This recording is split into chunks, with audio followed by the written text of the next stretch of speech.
Well, hello. Today I'm doing my first review on YouTube on a bullet. I've never done this before, so bear with me a little bit. I have been looking for a bullet to shoot out of my 22-250 that will hold together. I'm not looking for a bullet to shoot groundhogs and prairie dogs. I'm looking for a bullet that will hold together to shoot a little bit larger animals like coyotes and wolves and even a white-tailed deer. So I have purchased the Hornady GMX in a 50 grain, and in all the other reviews on the GMX, it basically shows larger caliber guns with beautiful peel backs, bullet holds together, but they never show anything on a 22-250. So I've reloaded two loads, one that's doing about 3,400 feet per second and one that's doing 3,500 feet per second.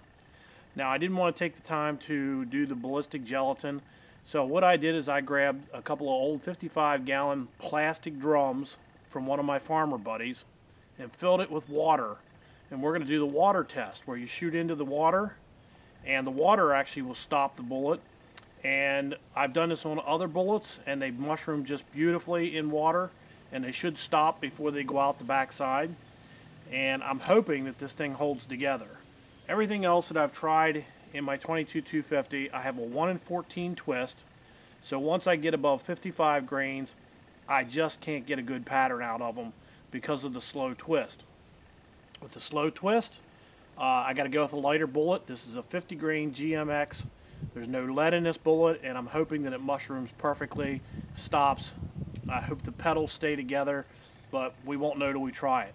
So today I'm going to test again the Hornady GMX lead-free bullet and see how it works out. So let's get shooting.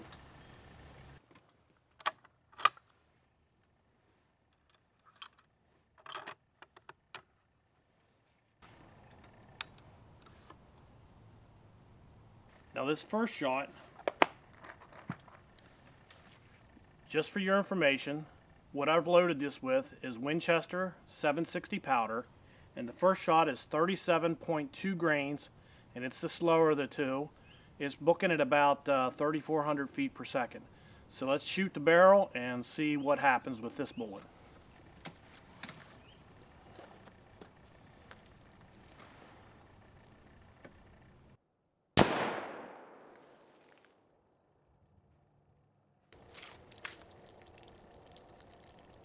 Ooh-wee. I see I broke a couple petals off. The problem with this experiment is it is February, beginning of February, and this water temperature is going to be really, really cold. But I guess I got to go in for it. Ugh.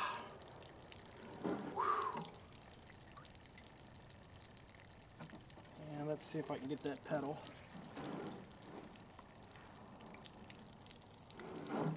Oh, that's like numbing.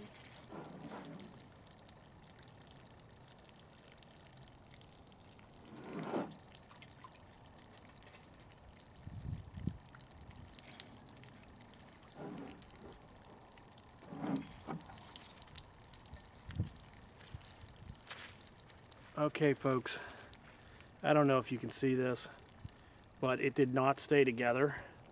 The main base did stay together, but I've got 3 broken petals. I don't know if you can see that or not. A little disappointed because that's one of the slower speeds, and I was hoping to keep it together, but when I do get back inside, I'm going to weigh this and see how close we actually get to our original weight, because that still is a pretty good chunk. So that's shot number 1. Let's set up for shot number 2 and see if I can warm my arm up. Whew.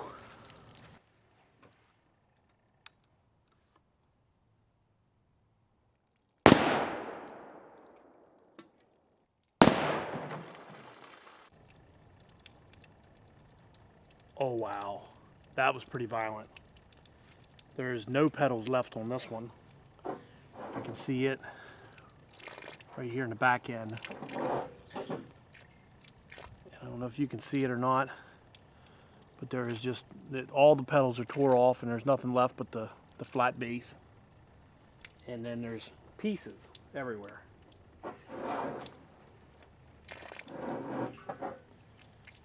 Like that. It looks like a episode of Gold Fever.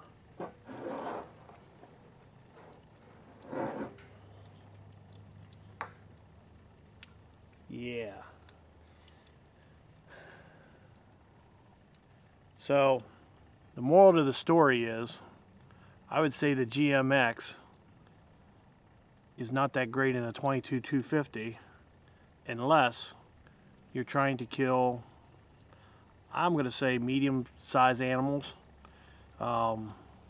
They just don't hold together for large animals. So that's the moral of the story.